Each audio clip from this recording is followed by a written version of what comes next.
দুই শিংওয়ালা বাদশা কে, কেন তার দুই শিং হয়েছিল, কি তার পরিচয়? 2 নম্বর প্রশ্ন হলো রূহ কি জিনিস। 3 নম্বর প্রশ্ন হলো আসহাবে কাহাফ কারা, গুহাবাসী কারা, কেন তারা গুহায় আশ্রয় নিয়েছিল, যাদেরকে আল্লাহ পাক এক ঘুমে 309 বছর ঘুম পাড়ায় রাখছিলেন। এই 3 প্রশ্ন শোনার পর নবীজি তিনি তো আশ্চর্য হওয়ার কিছুই নাই, কারণ আমার আপনার নবী নিজের থেকে কিছুই তো বলেন না, যা বলেন সব আল্লাহর পক্ষ থেকে বলেন। অতএব পৃথিবীতে এমন কোনো প্রশ্ন, এমন কোনো ঘটনা থাকতে পারে না যা আমার আল্লাহ পাকের জানা নাই। রসুল তো ভয় পাওয়ার কিছুই নাই। আল্লাহর নবী মনের ভিতরে আসা, আমার আল্লাহ তো আমাকে অবশ্যই প্রশ্নের জবাব জানায় দিবেন, তাহলে ভয়ের কি ব্যাপার? নবীজি বলেন ঠিক আছে আগামীকাল বলবো, কারণ আল্লাহর নবী তিনি জানতেন আল্লাহ আমাকে আগামীকালকের ভিতরে 3টা প্রশ্নের জবাব আল্লাহ শোনায় দিবেন। 3 প্রশ্নের জবাব আমার আল্লাহ আমাকে জিব্রাইল মারফতে জানাবেন। কিন্তু নবীজি বলছেন আগামীকাল বলবো, ইনশাআল্লাহ এই শব্দটা বলতে রসুল ভুলে গেলেন। অর্থাৎ আমার আল্লাহ যদি চায় তাহলে আগামীকাল বলবো, এই ইনশাআল্লাহ শব্দ বলতে রসুল ভুলে গেলেন। সুজা বলে ফেলছেন আগামীকাল বলবো। মনের ভিতরে তো আছেই আমার আল্লাহ যদি চায় প্রশ্নের জবাব আমি দেব, কিন্তু মুখে বলতে ভুলে গেছেন। আল্লাহ পাক তো মাইন্ড করে ফেলছেন, আল্লাহ পাক কুদরতি কলিজায় কষ্ট পেয়ে ফেলছেন। আল্লাহ জিব্রাইলকে বলে, জিব্রাইল দেখছো আমার বন্ধু জবাব দিবে আগামীকাল, কিন্তু আমি আল্লাহকে সাথে রাখে নাই রে, আমার আল্লাহর কথা বলে নাই, আমারে সারা বুঝি জবাব দিয়ে দিবে, কেন আমার বন্ধু ইনশাআল্লাহ বলল না? ও জিব্রাইল তুমি আমার অনুমতি ছাড়া আমার বন্ধুর সাথে দেখা করবা না, দেখে আমারে সারা কেমনে জবাব দেয়। অভিমান, অভিমান এটাই স্বাভাবিক। মহব্বতের মানুষের প্রতি অভিমান বেশি হয়। আল্লাহ এবং রসুলের সাথে যে ভালোবাসা, যে মহব্বত কি পরিমাণ, কুল কায়নাত একদিকে আর আমার আপনার নবী আল্লাহর কাছে একদিকে। অতএব দেখবেন যে কয় না, বন্ধুর ফুলের সিটা আর দুশ্মনের তলোয়ারের আঘাত, এর চেয়েও বন্ধুর ফুলের আঘাত কষ্ট বেশি। হাসানাতুল আবরার সাইয়্যাতুল মুকাররাবিন, আরবিতে একটা প্রবাদ আছে যেটা সাধারণ মানুষের জন্য বৈধ। সাধারণ মানুষে এটা করলে পরে দোষ না, সাধারণ মানুষ এভাবে বললেও দোষ না, কিন্তু আল্লাহর কিছু খাস পিয়ারা বান্দারা তারা এটা বললে ভুল, এটা আল্লাহ পাক ধরে ফেলে না। তোমাকে তো আমি আল্লাহ এটাতে ছাড় দিব না, কারণ তুমি আমার পিয়ারা, তুমি আমার বন্ধু, তুমি আমার ওলি। এজন্য ওলি আল্লাহদের সাবধানে কদম ফালাইতে হয়। সাধারণ মানুষ যেখানে পা দিতে পারে, ওলিরা সেখানে পা দিতে পারে না। আল্লাহ যাকে যেই পরিমাণ নিয়ামত দিয়েছেন, আল্লাহ যাকে যেই পরিমাণ মাকাম দিয়েছেন, সেই এই জায়গা থেকে যদি তার জায়গার অপব্যবহার করে তখন আল্লাহ নারাজ হন। আমার ভাইয়েরা বন্ধুরা, আল্লাহ পাক রব্বুল আলামিন জিব্রাইলকে বললেন, জিব্রাইল বন্ধুর কাছে যেও না, জবাব আমার বন্ধু কেমন করে দেয় আমি আল্লাহকে ছাড়া আমিও একটু দেখব। সাবধান সাবধান, আমি আল্লাহ যখন বলবো তখন বন্ধুর সাথে দেখা করবা। ভাইয়েরা বন্ধুরা, এদিকে একদিন চলে গেল, জিব্রাইল আসেন না। সারা রাত মায়ার নবী জিব্রাইলের অপেক্ষায় কাঁদেন গো, কিন্তু না না জিব্রাইল তো আসেন না। দ্বিতীয় দিন আসতে পরের দিন দেরি নাই, আবু জাহল তার সাঙ্গ পাঙ্গ সব লয়া নবীজির দরবারে হাজির। মুহাম্মদ কই জবাব দাও। আল্লাহর নবী তখন তো একটু ভয় পেয়ে গেলেন, শরম পেয়ে গেলেন। নবীজি ঘর থেকে বের হয়ে বলতেছেন, চাচা গো আজও বলতে পারবো না, আবু জাহেল লাফ দিয়া তিনাত উপরে উঠে গেছে। মুহাম্মদ বুঝে ফেলেছি তুমি সত্যিকারের নবী নও, সত্য নবী হলে জবাব দিতে পারতা। মদিনার ইহুদিরা বলে দিয়েছে যদি তিনি সত্য নবী হন জবাব অবশ্যই তিনি দিবেন, কিন্তু যদি মিথ্যা নবী হয় কখনোই জবাব দেওয়া সম্ভব হবে না। জবাব দিতে পারো নাই, তুমি শুধু সময় নেও, খালি কও সময় দেও, সময় দেও। সময় চায় দুর্বল, সময় চায় দুর্বল মানুষ, যারা যাদের মধ্যে দুর্বলতা রয়েছে। মুহাম্মদ আর কোনোদিন মাথা উঁচু করে নবী দাবি করতে পারবা না।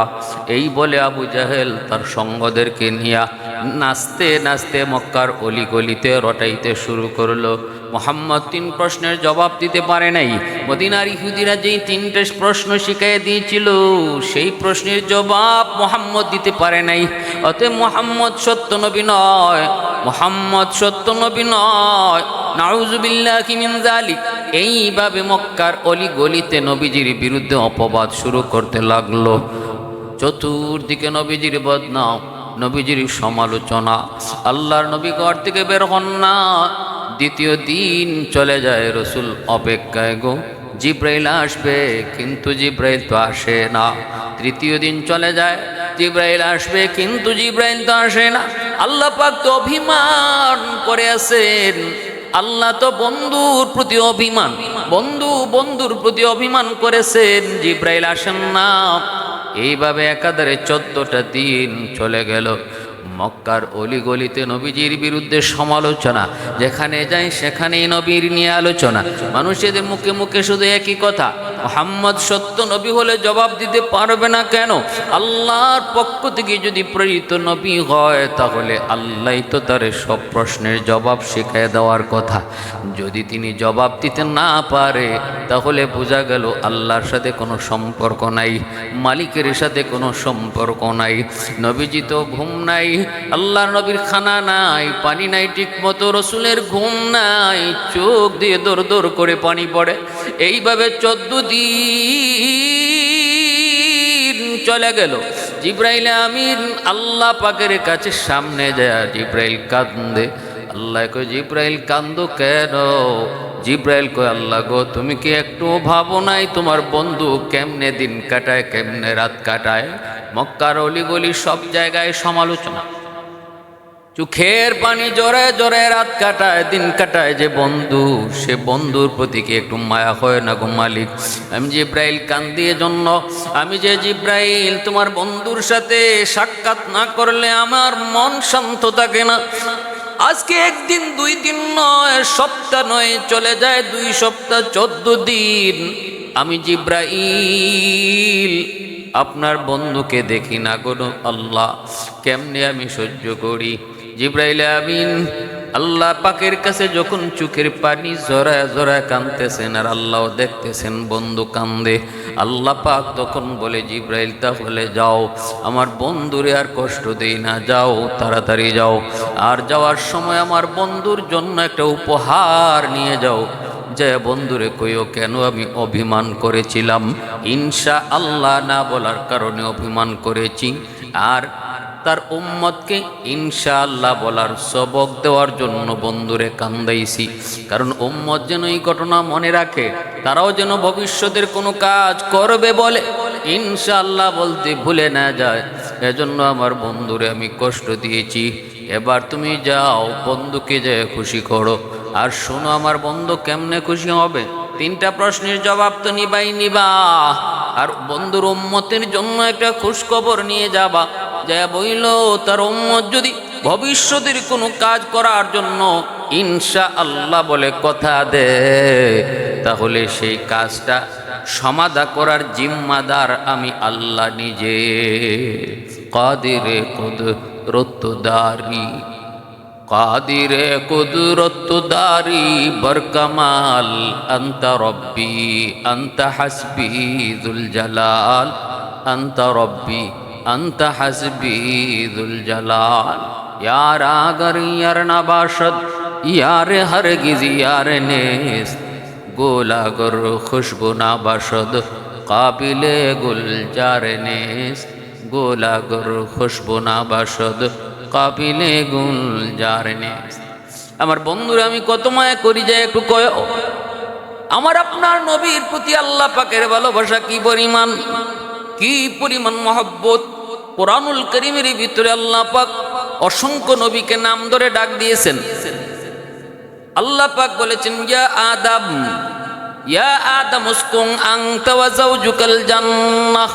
আল্লাহ বলেছেন ইয়া রূহ, আল্লাহ বলেছেন ইয়া মূসা, আল্লাহ বলেছেন ইয়া ইব্রাহিম, আল্লাহ বলেছেন ইয়া ইয়াহইয়া খুযিল কিতাবা বিকুওয়া ওয়া মা তিলকা বিয়ামিনিকা ইয়া মূসা। কিন্তু কুরআনুল কারীমের কোথাও আল্লাহ পাক তার বন্ধুকে নাম ধরে ডাক দেয় নাই। কোথাও আল্লাহ বলে নাই ইয়া মুহাম্মদ। আল্লাহ বলেছে ইয়া আইয়ুহান নবী, ইয়া আইয়ুহার রাসূল, ইয়া আইয়ুহাল মুযাম্মিল, ইয়া আইয়ুহাল মুদ্দাসসির। আল্লাহ বলেছেন, ওগো আমার পেয়ারা নবী, ওগো আমার পেয়ারা রাসূল, ওগো আমার চাদর মুড়ি দিয়া শুনেওয়ালা নবী। রাসূল চাদর মুড়ি দিয়ে ঘুমায় রয়েছে, আল্লাহ ডাক দিয়া কয়, ও চাদরওয়ালা নবী। আল্লাহ পাক এত মায়া করে আমার আপনার নবীরে ডাক দিয়েছেন, এত মায়া, তো মহব্বত। এজন্য মহব্বতের ভিতরে অভিমানটাও থাকে বেশি। আল্লাহ কয়, জিব্রাইল যাও, আর কষ্ট দেব না। বন্ধুরে যায় কইও, তার উম্মত যদি ভবিষ্যতের কোনো কাজ করার ক্ষেত্রে ইনশাআল্লাহ কইয়া আমি আল্লাহকে সাথে রাখে, তাহলে ওই কাজটা উঠায় নেওয়ার জিম্মাদারি আমি আল্লাহ নিজে। সুবহানাল্লাহ, হামদিহি সুবহানাল্লাহ।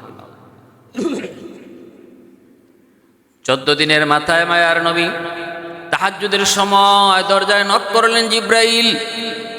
মায়ার নবী দিলটা যেন চমকে উঠল, কে যেন দরজায় নক করলো গো। রসুল তাড়াহুড়া করে দরজা খুলে দেখেন জিব্রাইল দাঁড়ায় রয়েছে। নবীজি যেই মাত্র জিব্রাইলকে আমিনকে দেখলেন, নবীজির চোখ থেকে দর দর করে পানি পড়ে, যেন চোখের পানির বাঁধ ভেঙ্গে গেল গো। জিব্রাইলও দর দর করে কাঁদতেছে, নবীও কান্দেন, জিব্রাইলও কান্দে। আল্লাহ নবী কান্দে আর কই, জিব্রাইল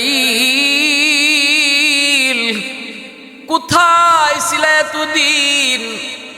কেন তুমি আসো নাই? কি আমি ভুল করেছি?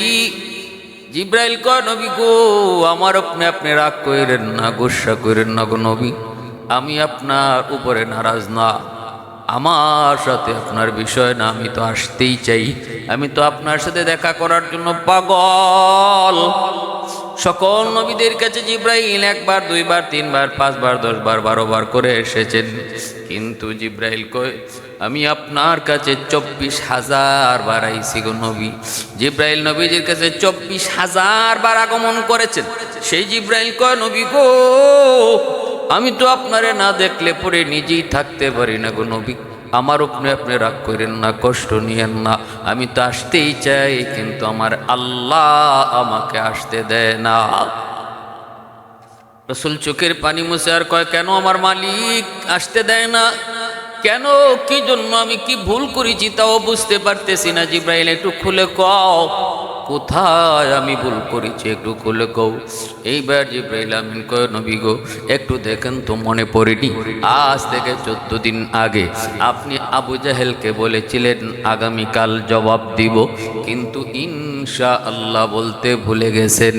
ওগো নবীজি, ইনশাআল্লাহ না বলার কারণে আল্লাহ পাক অভিমান করেছেন, কারণ আল্লাহ পাক আপনার উম্মতকে সবক দিতে চায়।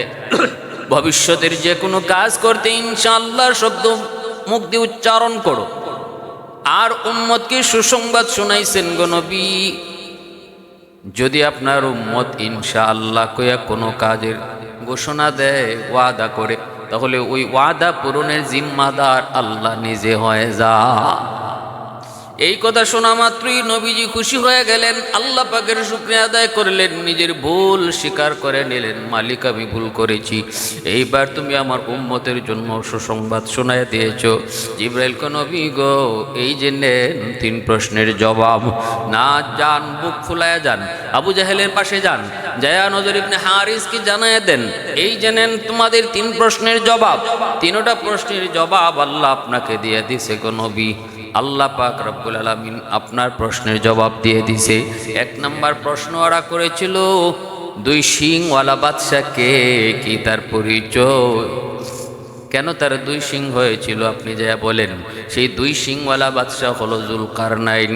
জুলকারনাইন, কারনুন শব্দের অর্থ হলো শিং, আর কারনাইন শব্দের অর্থ হলো 2 শিং। জু শব্দের অর্থ হলো ওয়ালা। জুলকারনাইন মানে 2 শিংওয়ালা। তার প্রকৃত নাম ছিল আলেকজান্ডার দ্য গ্রেট।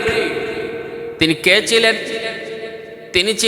তিনি ছিলেন তামাম দুনিয়ার একজন বাদশাহ। ইতিহাসের কিতাবে লিখে পারস্য সাম্রাজ্যের মালিক, সেখান থেকে দুনিয়া শাসন করেছেন। পৃথিবীতে আল্লাহ 4 জন বাদশাহ বানাইছেন যারা পৃথিবী শাসন করেছে, গোটা দুনিয়ার বাদশাহ। এর ভিতরে 2 জন মুমিন আর 2 জন হলো কাফির।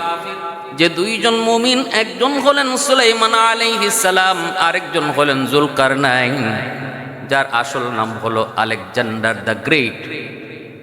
আর 2 জন মুমিন আর 2 জন কাফের, একজন হলো নমরুদ আর একজন বখতেনসর। আল্লাহ পাক পবিত্র কোরআনুল কারীমের 15 নম্বর পারায় সূরাতুল কাহফের মধ্যে সেই জুলকারনাইন বাদশার ঘটনা আল্লাহ পাক কোরআনে আয়াত বানায়া রাসূলকে জবাব শিখিয়ে দিয়েছেন। এরপরে বলেন, নবী গো, ওরা যে বলেছিল রূহ কি জিনিস, এটাও যে বলবেন রূহ এটা আল্লাহ পাকের একটা আদেশ মাত্র। ওয়াসআলুনাকা আনির রূহ কুলির রূহু মিন আমরিল্লাহ। সূরাতুল কাহফের মধ্যে এই জবাবটা আল্লাহ পাক শিখিয়ে দিয়েছেন যে বলবেন রূহ হলো একটা আল্লাহ পাকের আদেশ। এটা দেখা যায় না, ছোঁয়া যায় না, ধরাও যায় না।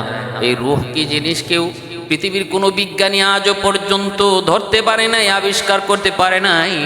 একটা মানুষ বডি দেওয়ার পর এই বডিওয়ালা মানুষটা নিজের নিয়ন্ত্রণে কেমনে চলে, কেমনে হাঁটে, কেমনে তার বিবেক বুদ্ধি দিয়ে চলে, ভিতরে কি তারে দেওয়া হয় যেই জিনিসটার কারণে সে হাঁটে, নড়ে, চড়ে, এই জিনিসটা আজও পর্যন্ত পৃথিবীর কোনো বিজ্ঞানী ধরতে পারে নাই, দেখতে পারে নাই, ছুঁইতেও পারে নাই। এরা একদিন মুমূর্ষ একজন মানুষকে কাচের একটা ঘরের মধ্যে, কাচের একটা ফ্রেমের ভিতরে মুমূর্ষ একটা মানুষকে তারা ঢুকায় রাখছিল বিজ্ঞানীরা। মরণের সময় কি যায় সেটা দেখার জন্য তারা দেখলো লোকটা যখন মারা যায় কাচটা ফেটে একটা বাতাস শুধু বের হলো, কিন্তু কিছুই বুঝলো না, দেখতেও ধরা পড়লো না। কত অত্যাধুনিক ক্যামেরা নিয়ে তারাও বসা ছিল, ক্যামেরার মধ্যেও কিছু ধরা পড়লো না। এজন্য আল্লাহ কই, বন্ধু আবু জাহেল, নজর ইবনে হারেস সহ মক্কার কাফেরদেরকে জানায় দাও, রূহ হলো আমি আল্লাহর একটা আদেশ। 3 নম্বর প্রশ্ন হলো, ওই 7 জন যুবককে কেন তারা গুহায় আশ্রয় নিয়েছিল, যাদেরকে আল্লাহ পাক এক ঘুমে 309 বৎসর ঘুম পাড়ায় দিয়েছিলেন। কোরআনের ভাষায় যাদেরকে আসহাবুল কাহাফ বলা হয়। এই আসহাবুল কাহাফ নাজিল করে আল্লাহ পাক সেই 7 জন যুবকের পরিচয়টাও দিলেন। ভাইরা বন্ধুরা, আমরা যারা কোরআন তেলাওয়াত করি 15 নম্বর পারার মধ্যে আপনারা সূরাতুল কাহাফ পাইবেন, এবং সূরাতুল কাহাফের শানে নজুল পড়লে আপনারা এই কথাগুলো পেয়ে যাবেন। কেন আল্লাহ সূরাতুল কাহাফ নাজিল করেছেন, এই 3 প্রশ্নের জবাব দিয়ে আল্লাহ এই সূরা নাজিল করেছে। এটা কোরআনে বর্ণিত একটা সত্য ঘটনা, এটা কাল্পনিক কোনো কিচ্ছা নয়। আল্লাহ পাক বলেন, আম হাসিবতা আন্না আসহাবাল কাহফি ওয়ার রাকিম কানু মিন আয়াতিনা আজাবা ইয আওয়াল ফিতিয়াতু ইলাল কাহফি ফাকালু রাব্বানা আতিনা মিন লাদুনকা রাহমা ওয়া হাইয়্যি লানা মিন আমরিনা রাশাদা। আল্লাহ পাক রব্বুল আলামিন পবিত্র কোরআনুল কারীমের সূরাতুল কাহফের মধ্যে সেই 7 জন যুবকের ঘটনা উল্লেখ করেছেন। আল্লাহ বলেন এরা ছিল 7 জন যুবক ঈমানওয়ালা, অথচ সেই দেশের বাদশা ছিল একজন জালেম। সেই বাদশা কোথায় ছিল? সেই বাদশা ছিল পারস্যে। পারস্যের একজন বাদশা ছিল জালেম, মূর্তি পূজারী। যার নাম ছিল বাদশাহ দাকিয়ানুস। এই দাকিয়ানুস বাদশাহ নিজের খোদা দাবি করলো। খোদা দাবি কইরা শেষ প্রজাদেরকে তারে সেজদা দিতে আদেশ করলো। তখনকার সময়টা ছিল ঈসা আলাইহিস সালাম দুনিয়া থেকে বিদায়ের পর আর আমার আপনার নবীর আগমনের আগে। মানুষগুলি আল্লাহকে ভুলে গিয়েছিল লম্বা এক টাইম, 500 বছরের উপরে এই সময়টাতে কোনো নবী ছিলেন না। ভাইরা বন্ধুরা, নির্ধারিত একটা দিন ধার্য করলো এই দাকিয়ানুস বাদশাহ। এই দাকিয়ানুস বাদশাহ নির্ধারিত দিন সমস্ত জনগণকে আদেশ করলো, আজকে অনুষ্ঠান হবে, নর্তকী নাচানো হবে, অর্ধনগ্ন করে সুন্দরী মেয়েদেরকে নাচানো হবে। অনুষ্ঠান তোমরা উপভোগ করবা, মদ খাবা, গাঞ্জা খাবা, নেশা করবা, আর আমাকে তোমরা সেজদা দিয়ে যাবা। জনগণ সবাই বাদশার ডাকে সাড়া দিল, কিন্তু 7 জন যুবক, ওই 7 জন যুবক তারা ছিল ইমানওয়ালা। এক আল্লাহর উপরে তাদের আস্থা ছিল, ইমান ছিল। তারা বাদশাকে কখনো খোদা মনে করতো না, মূর্তির সামনেও কোনোদিন মাথা নত করতো না। কারণ তারা ভালো করে জানতো এই মাথা মানুষের সামনে নোয়ানোর জন্য আল্লাহ বানায় নাই গো। আল্লাহ মাথা বানাইছে, কপাল আল্লাহ নিজের হাতে বানাইছে আল্লাহর কদমে সেজদা দেওয়ার জন্য। আল্লাহ পাক কুল কায়নাত বানাইছে আল্লাহ পাক আদেশ দিয়া। কোন বলেছে জমিন হয়ে গেছে, কোন বলেছে আসমান হয়ে গেছে, কোন বলেছে ফেরেশতা হয়ে গেছে, কোন বলেছে জান্নাত জাহান্নাম হয়ে গেছে। কিন্তু মানুষ বানাইতে আল্লাহ পাক কোন কয় নাই। আল্লাহ পাক কয়, রে আব্দুর রহিম, আব্দুল করিম, তোরে যখন আমি আল্লাহ বানাবো তখন আদেশ দিয়া বানাই নাই। খালাকতু বিয়াদাইয়া, আমি আল্লাহ তোরে আমার নিজের হাত লাগায়া বানাইছি। কারণ এই কপালটা আমি আল্লাহর কাছে এত দামি, এত দামি কপাল। এই কপালটা বানাইছি শুধু আমার সেজদা দেওয়ার জন্য। অতএব যুবক, এই কপাল গায়রুল্লাহর সামনে দেওয়ার জন্য আল্লাহ বানায় নাই, কপাল মূর্তির সামনে দেওয়ার জন্য আল্লাহ বানায় নাই, ওই কপাল মাজারে সেজদা দেওয়ার জন্য আল্লাহ বানায় নাই, ওই কপাল পীরের কদমে সেজদা দেওয়ার জন্য আল্লাহ বানায় নাই। কপাল আল্লাহ বানাইছে শুধু আল্লাহর কদমে, কুদরতি কদমে সেজদা দেওয়ার জন্য। 7 জন যুবক তারা ছিল আল্লাহ পাগল। তারা ভালো করে জানতো না না, জীবন যাবে যাবে, তবু ঈমান দেওয়া যাবে না। যদি জিহাদ মাঠে মাগো মৃত্যু হয়, যদি জিহাদ মাঠে মাগো মৃত্যু হয়, তোমার চোখে যেন জল ঝরে না। যদি জিহাদ মাঠে মাগো মৃত্যু হয়, তোমার চোখে যেন জল ঝরে না। কিয়ামতে পরিচয় দেবে তুমি আল্লাহ,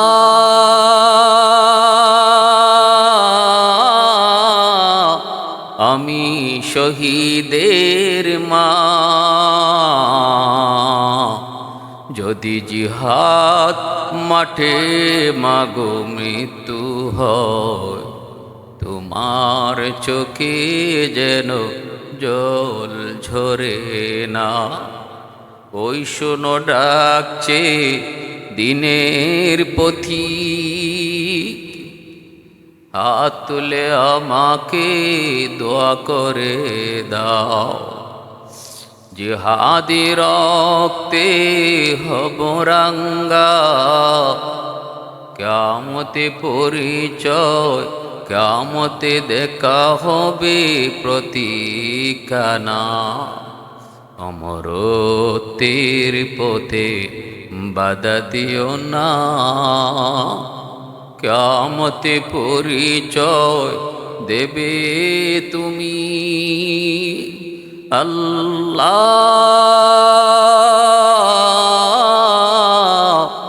আমি শহীদের মা।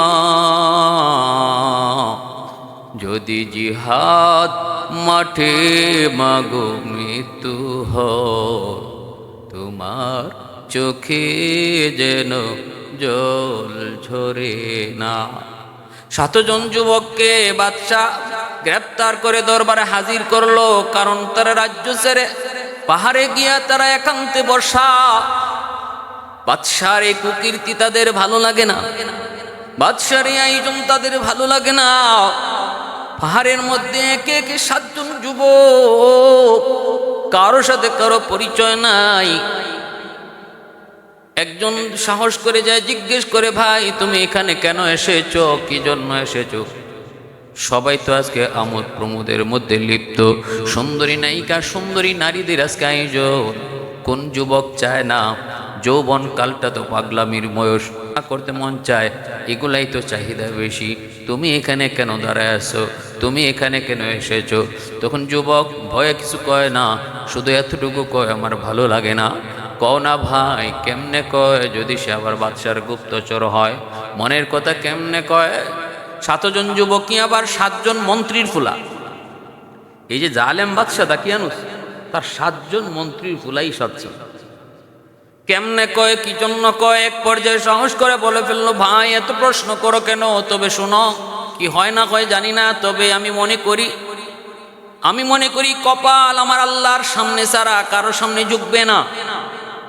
যিনি আমাকে আপনাকে কায়নাত সৃষ্টি যিনি করেছেন, যিনি খালিক, যিনি মালিক, তার সামনেই শুধুই কপাল ঝুঁকবে। বাদশা কোনোদিন আমাদের খোদা হতে পারে না। এজন্য আমি চলে এসেছি। সাথে সাথে ওই ভাইটা জড়ায়, বুকে জড়ায় আঞ্জা দিয়ে কই, ভাই আমার বুকে আয়, বুকে আয়। আমিও তো এই নিয়ত, এই চিন্তা করেই দূরে সরে এসেছি। আবার পাশের জনে আওয়াজ শুনলো, সেও বুকে জড়ায় নিয়ে কয়, ভাই আমার বুকে আয়। আমিও তো একই চিন্তা নিয়ে পাহাড়ে চলে এসেছি। এইভাবে 7 জন বন্ধু, 7 জন যুবক, তারা একে অপরের বন্ধু হয়ে গেল। 7 জনের চিন্তা চেতনা এক, তারা এক আল্লাহতে বিশ্বাসী, এক আল্লাহতে বিশ্বাসী। এইদিকে বাদশার দরবারে খবর উঠে গেল, মন্ত্রী 7 জন মন্ত্রী 7 পোলা আজকে এই দরবারে নাই, এই অনুষ্ঠানে তারা নাই। গুপ্তচর পাঠাইয়া তাদেরকে পাহাড় থেকে ধরে নিয়ে গেল। বাদশাহ যায় কয়, কি ব্যাপার, তোমরা আজকে আসলা না কেন? আমারে সেজদা করো। 7 জন যুবক, অসম্ভব, কপাল আল্লাহ বানাইছেন, যিনি বানাইছেন তার কদমেই শুধু সেজদা দিব। এই কপাল তুমি বানাও নাই, কপাল যিনি বানাইছেন তার সামনে শুধু এই কপাল টেকবো, আর কারো সামনে কপাল নোয়াবো না। বাদশা তো অবাক হয়ে গেল, তোদের কি সবক দিল কে? এত বড় সাহসী বা পাইতেছো কেমনে? তোমাদের বাবারা কিন্তু আমার মন্ত্রী, 2 দিন পরে তারা মরে যাবে, মন্ত্রিত্ব তোমাদেরই চালাইতে হবে। এত বড় দুঃসাহস করবি না, এত বড় নিজের সর্বনাশ ডেকে আনবি না। এখনো সুযোগ দিলাম, তোরা একটু বোঝ, 1 দিন টাইম দিলাম, 1 দিনের ভিতরে তোমরা সিদ্ধান্ত পাল্টায়া আমার পায়ে তোমরা সেজদা দাও। বাদশাহ এই আদেশ দিয়া 7 জন যুবককে 1 দিনের আলটিমেটাম দিয়া ছেড়ে দিল। এইবার 7 জন যুবক কয়, জীবন যাবে যাবে, কিন্তু আল্লাহ ছাড়া কারো সামনে মাথা নোয়ানো যাবে না। তাহলে বাদশাহ তো আমাদেরকে মেরে ফেলবে, কি করা যায়? কয়, চলো আমরা এই দেশ থেকে হিজরত করি, এই দেশেই থাকবো না। 7 জন যুবক সিদ্ধান্ত নিল, ইমান দেব না, প্রয়োজনে দেশ ছাড়ব। ইমানদার মনে রাখবা, তোমার ইমানের পাওয়ার সারা দুনিয়া যদি এক পাল্লায় রাখা হয়, ইমানদারের ইমানের পাল্লা এক পাল্লায় রাখা হয়, দুনিয়ার পাল্লার চেয়ে ইমানের পাল্লা ভারী হবে। ইমানদারের ইমান যতদিন মজবুত থাকবে, ইমানদারের ইমান এতটাই মজবুত রাখতে হবে, পাহাড় টলবে, ইমান টলবে না। ততদিন ইমানদারের সাথে আল্লাহর সাহায্য থাকবে, আল্লাহ পাকের মদত থাকবে, আল্লাহর গাইবী মদত তার সাথে থাকবে। আর যদি তুমি ইমান সরাইলাও লোভে পইরা, যেমন বাদশা তারে লোভ দেখাইছে, মন্ত্রিত্ব দিব, নারী দিব, বাড়ি দিব, গাড়ি দিব, টাকা দিব, যা লাগে তোমরা তা পাবা, কিন্তু ইমান বিক্রি করো, আমাকে তোমরা সেজদা করো। কিন্তু যুবক তারা আল্লাহর উপরে কতটা আল্লাহর প্রেম, ইমানের উপরে কতটা মজবুত। এজন্য আল্লাহ কয়, ইন্নাহুম ফিতিয়াতুন আমানু বিরাব্বিহিম ওয়াজিদনাহুম হুদা। পবিত্র কোরআনের সূরাতুল কাহফে আল্লাহ বলেন, জানো বন্ধু, এরা এমন 7 জন যুবক ছিল। হে যুবক, আজকে তোমার মতো একজন যুবকের প্রশংসা করতেছে আল্লাহ কোরআনে। একদম পরিষ্কার আল্লাহ এইভাবে বলতেছে, এরা কারা? এরা 7 জন যুবক। যুবক কই আল্লাহ প্রশংসা করতেছে, এরা ইমানের উপরে এত মজবুত ছিল। কোন ধরনের নারীর লোভ, টাকার লোভ, ক্ষমতার লোভ তাদের ইমান থেকে সরাইতে পারে নাই, তাদের আমল নষ্ট করতে পারে নাই, তাদের চরিত্র নষ্ট করতে পারে নাই। কারণ একজন মুমিনের ইমান তখনই দুর্বল হয় যখন তার চরিত্র নষ্ট হয়। চরিত্র নষ্ট হলেই তার ইমান দুর্বল হয়। আর এই চরিত্র নষ্ট করার জন্যই ইহুদিরা যুগ যুগ ধরে নারীর ফাঁদে মুসলিম যুবকদেরকে ফালায়, সুন্দরী নারীর ফাঁদে ফালায়। আজকে ফালাইতেছে। আজকে আরব বিশ্বের নেতাদের দিকে তাকাও, ইহুদিরা সুন্দর নারীদের লোভনীয় অফার তাদের সামনে দিয়ে রাখছে। তাদের চতুর্দিকে ইহুদি সুন্দরী নারীদেরকে বসায় রাখছে, যার দ্বারা তাদের আমল নষ্ট, চরিত্র নষ্ট, ইমান দুর্বল। সাহস করে না দুশ্মনের সামনে দাঁড়াইতে, সাহস করে না দুশ্মনের সামনে আওয়াজ উঠাইতে, সাহস করে না দুশ্মনের সামনে মাথা উঁচু করে কথা বলতে। কারণ আমল নেই, চরিত্র নেই। Healthy is loss, something is loss. Wealthy is loss, something is loss. But character is loss, everything is loss. স্বাস্থ্য নষ্ট হয়েছে, তোমার কমই নষ্ট হয়েছে। সম্পদ নষ্ট হয়েছে, কমই নষ্ট হয়েছে। কিন্তু চরিত্র কারো যদি নষ্ট হয়ে যায়, তার সব নষ্ট হয়ে যায়। ভাইয়ের আমার, এই জন্য যুবক, এখনো সময় আছে, এখনো সময় আছে। আল্লাহর ভয় অন্তরে রাখো। ওই আসহাবে কাহাফের যুবকের মতো যুবক হও। আল্লাহর সাহায্য আজও তোমার সাথে আমার সাথে আছে। আসহাবে কাহাফের যুবকের মতো ঈমান বানাও, আসহাবে কাহাফের যুবকের মতো ঈমান বানাও, যে যুবকের প্রশংসা আল্লাহ নিজে তার কোরআনে সূরাতুল কাহাফে করেছেন। ইন্নাহুম ফিতিয়াতুন আমানু বিরাব্বিহিম ওয়াজিদনাহুম হুদা। সুবহানাল্লাহ ওয়া বিহামদিহি সুবহানাল্লাহ। ভাইরা বন্ধুরা, 7 জন যুবক, তারা দেশ থেকে হিজরত করার সিদ্ধান্ত নিল। দেশ ছাড়বে, তবু ইমান ছাড়বে না। মা ছাড়বে, বাবা ছাড়বে, ইমান ছাড়বে না। ক্ষমতার লোভ ছাড়বে, ইমান ছাড়বে না।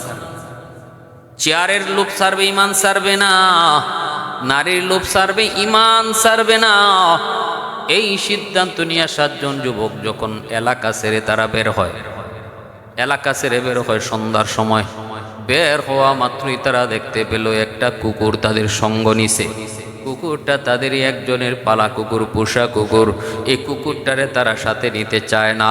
কুকুরটার সাথে নিলে পরে হয়তো কোনো সমস্যা বাঁধবে, আরেকটা কুকুর দেখলে পরে ঝগড়া লাগবে, আওয়াজ হবে, মানুষ আসবে। তারা তো চায় গোপনে গোপনে যেন এই রাজ্যের এরিয়া ছেড়ে তারা অন্যত্র কোথাও চলে যায়। এই জালেম বাদশার এরিয়া ছেড়ে তারা অন্যত্র কোথাও চলে যাবে। এজন্য কুকুরটাকে তারা সাথে নিতে চায় না, মারে। কিন্তু কুকুরটা আবার চলে আসে, আবারও মারে, কুকুরটা আবারও চলে আসে, আবারও মারে, কুকুরটা আবারও চলে আসে। এইবার কুকুরটায় ডাক দেয়া কয়, ও আসমানের মালিক,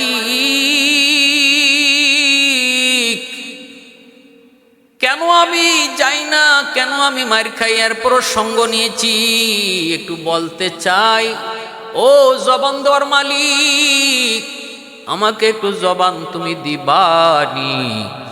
আমি আমার বন্ধুদেরকে আমার কথাটা বলতে চাই। সাথে সাথে আল্লাহ পাক কুকুরের জবান খুলে দিয়েছে।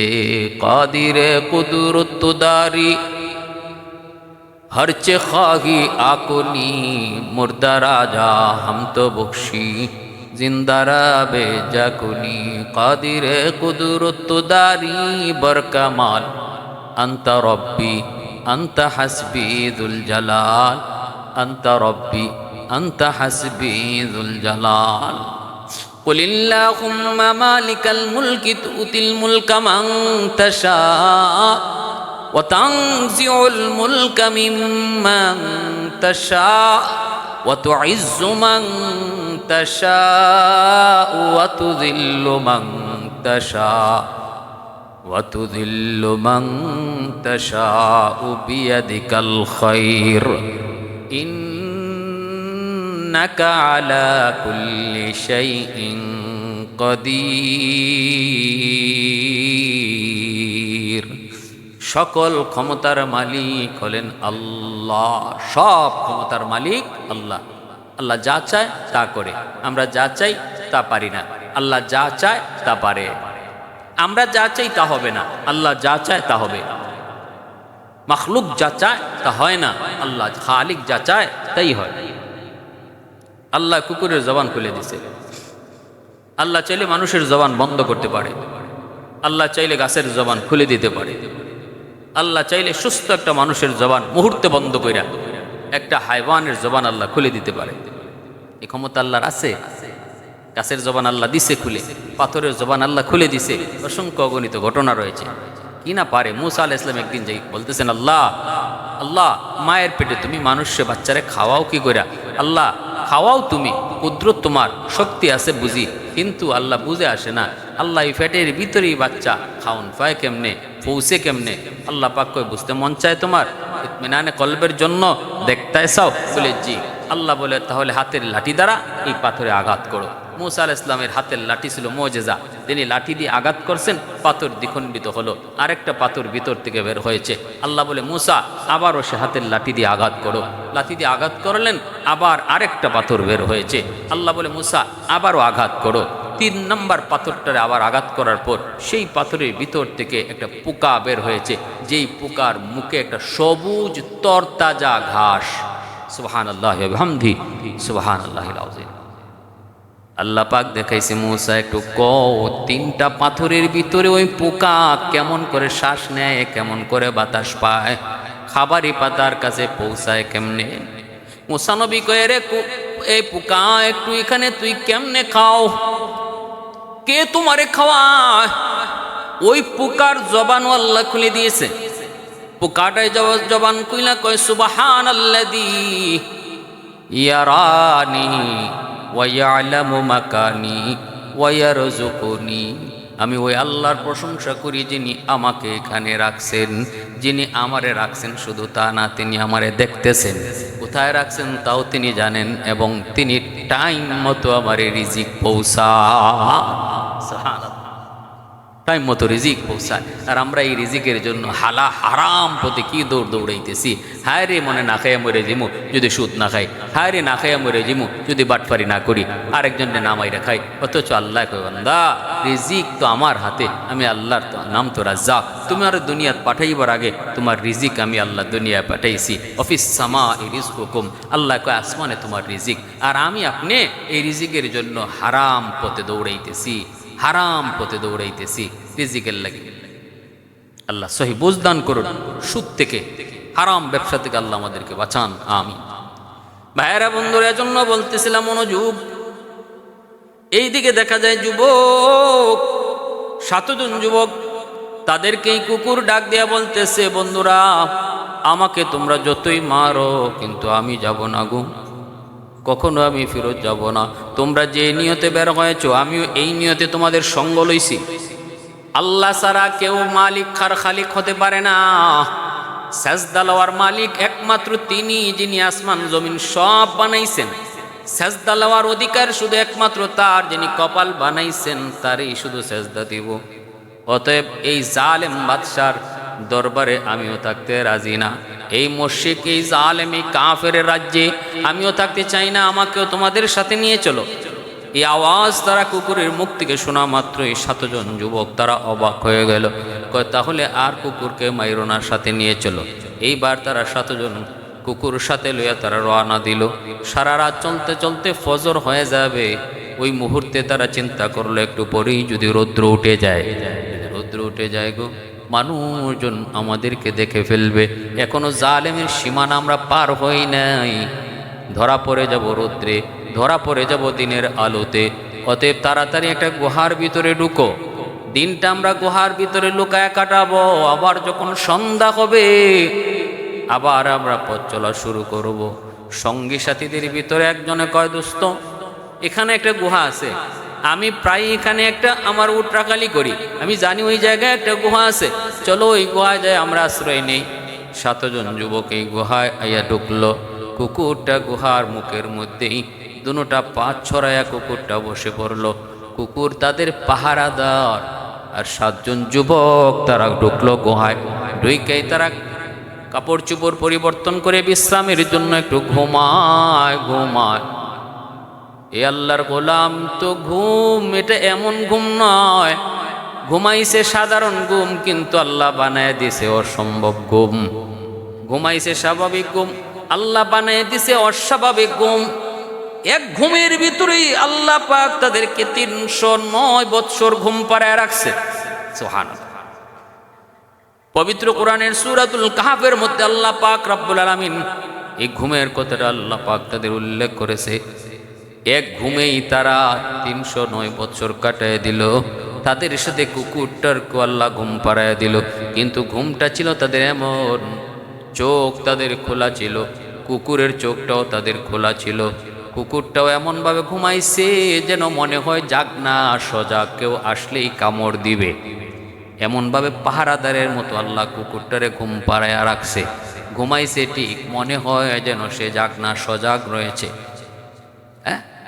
ভাইরা বন্ধুরা, জন্য আল্লাহ পাক পবিত্র কোরআনুল কারীমের সূরাতুল কাহফের মধ্যে কুকুরের কথা বলছেন, ওয়া কালবুহুম বাসিতুন যিরাআইহি বিল ওয়াসিদ লাবিত্তালা'তা আলাইহিম লাওয়াল্লাইতা মিনহুম ফিরারা ওয়া লামুলি'তা মিনহুম রু'বা ওয়া লামুলি'তা মিনহুম রু'বা। আল্লাহ পাক কয়, বন্ধু এমনভাবে আমি তাদেরকে ঘুম পাড়াইছি, কুকুরটারও তার এবং 7 জন যুবকরেও দেখলে তুমি ভয় পাইবা, তুমিও যদি বাস্তবে দেখতা ভয়ে দৌড়াইতা। এমন ঘুম, 950 বৎসর ঘুম। এইদিকে তো রুল পড়ে গেল, 7 যুবক কই কই, জালেম বাদশার লোকেরা সারা রাজ্য জুড়ে খুঁজে যুবকদেরকে পায় না। পাবে কোত্থেকে? পাবে কোত্থেকে? আল্লাহ তো এক গুহার ভিতরে তাদেরকে ঘুম পাড়ায় রাখছে। দিন গেল, মাস গেল, বছর গেল, 100 বছর, 200 বছর। জালেম বাদশা শেষ, আরেক বাদশা আইলো, এই বাদশা শেষ, আরেক বাদশা আইলো। ওই বাদশার যুগে রাজ্য মুসলমান হয়ে গেল, বাদশাও মুসলমান, বা রাজ্যের জনগণও মুসলমান। 309 বৎসর পরে আল্লাহ তাদের ঘুম ভাঙ্গাইছে। এবার তারা ঘুম থেকে উঠে একজন আরেকজনকে কয়, কিরে দোস্ত কতক্ষণ ঘুমাইলাম? একজনে কয় মনে হয় একদিন হইব, আরেকজনে কয় মনে হয় অর্ধদিন হইব। কারণ তারা যখন ঘুমাইছিল তখন সূর্য উঠে, আর যখন তারা ঘুম থেকে উঠছে তখন দেখে সূর্য ডুবার কাছাকাছি। ওই ভাবছে যে একদিন বা অর্ধদিন এরকম। তর্কাতর্কি একটু বিতর্ক হয়, কেউ কয় একদিন, কেউ কয় অর্ধদিন। তখন আমির সাহেব কয়, আরে এইগুলা নিয়ে বিতর্কের প্রয়োজন নাই, আসলে পেটে ক্ষুধা লাগছে, তাড়াতাড়ি করে বাজারে পাঠাও, নাও কিছু পয়সা লইয়া যাও, আর তুমি যে বাজার থেকে রুটি নিয়ে আসো, আমাদের পেটে ক্ষুধা লাগছে, পরেরটা পরে বুঝবো নে। আর কদ্দূর ঘুমাইছি এটা আমাদের তো মূল বিষয় না, আমাদের গন্তব্য তো হলো জালেম বাদশার এরিয়া পার হইয়া হিজরত করা। তাড়াতাড়ি করে বাজার থেকে কিছু খাবার নিয়ে আসো, আর সাবধানে যেও, ধরা পড়লে কিন্তু বিপদ। কারণ আমাদের উপরে 144, আমরা ধরা পড়লেই বিপদ। যাবা তো যাবা, সাবধানে যাবা। এই বইলে তারে পাঠাইছে পয়সা দিয়ে। সাথে তিনি পয়সা নিয়ে বাজারের উদ্দেশ্যে বের হলেন, কিন্তু রাস্তাঘাট এমন, সব কিছু যেন তার কাছে উল্টা পাল্টা লাগবই তো। সে মনে করছি একদিন, আর গড়তে গেছি 309 বছর। তো রাস্তাঘাট আগের মতো থাকবো কইরা? 50 বছরের ভিতরেই গিয়ে এক জায়গা আরেক জায়গা চেনা যায় না। হ্যাঁ, 50 বছর 60 বছর পরেই গিয়া এক গ্রামের মানুষ আরেক গ্রামে রাস্তা পায় না খুঁজা। সব কিছু হিবায় রাস্তা হিবায় যায়, হিবায়ের রাস্তা হিবায় আয়, এখানে বাড়ি হয়, এখানে রাস্তা হয়, কাঁচা রাস্তা ডালাই হয়, ডালা রাস্তা কাঁচাই হয়, রাস্তা পুকুর হয়, পুকুর রাস্তা হয়। তো ভাবে কি কইরা? সে তো সব কিছু উলট পালট দেখতেছে। ঘটনা কি, ব্যাপার কি? একটু বয়ে বয়ে বয়ে বয়ে যাইতেছে, বয়ে বয়ে যাইতেছে। সাথীরা কইয়ে দিছে, দেখবা হালাল খাবার আন্য, কারণ এই জালেম বাদশার বাজারে কিন্তু হারাম খানা আছে, একটু খুঁজছে তালাশ করে হলো হালাল খাবারের ব্যবস্থাটা কইরো। সে বাজারে গেছে, গিয়ে এক দোকান থেকে রুটি কিনছে। রুটি কিনা দেখবার, দেখে রুটি কিনবার সময় দেখে মানুষ সব দেখা যায় মুসলমান মুসলমান লাগে। মুসলমানের চেহারায় চাইলেই কিন্তু মুসলমান বাবায়, কারণ দেখবেন মুসলমানের চেহারার মধ্যে আল্লাহ পাক একটা মুসলমানি ছাপ রাইখা দেয়। অমুসলমান হে যত সুন্দর হোক, অমুসলমান সে যত সুন্দরই হোক, তার চেহারার মধ্যে বোঝা যায় যে ইমান নাই, ইমান নাই, ইমানের নুন নাই। আর মুসলমান যদি কালো হয় তবুও তার চেহারার মধ্যে একটা ভাব থাকে মুসলমানের। তো সে চেহারা দেখে কয়, আল্লাহ লাগতেছে তো সব আমগো জাতি জাতি লাগে, কিন্তু এটা না কাফিরের দেশ, কিন্তু মানুষ এমন কেন? টুপি দেখা যায় কে, দাড়ি দেখা যায় কে, হায় রে ইরম ইরম লাগে কেন? তখনই সে ওই পয়সাটা বাইর করছে, একটু লুকাইয়ে লুকাইয়ে ওই দোকানদারে দিব। যেই মাত্র হলে পয়সাটা দেখাইছে, তখনই দোকানদারে পয়সা সহ তার থাবা দিয়ে ধরছে। কি ব্যাপার, এত পুরানা পয়সা তোমার কাছে কেমন করে? এত পুরাতন পয়সা কেমন করে? তাহলে কি তুমি কোনো গুপ্তধনের খবর পাইছো? তাড়াতাড়ি কই, পয়সা তুমি কই পাইলা? এটা তো অনেক আগের। তো অনেক আগের মানে মানুষজন জমা হয়ে গেছে, সে তো একদম বেকুব, হতভম্ব হয়ে গেছে। কি ব্যাপার, কি হইতেছে? মানুষজন জড়ো হয়ে গেছে, সবাই দেখে কি ব্যাপার, এই পয়সা তুমি কই পাইলা? আরেকজনে কয়, আরে এই পয়সা তো 100-200 বছর আগের না, এটা 300 বছর আগের।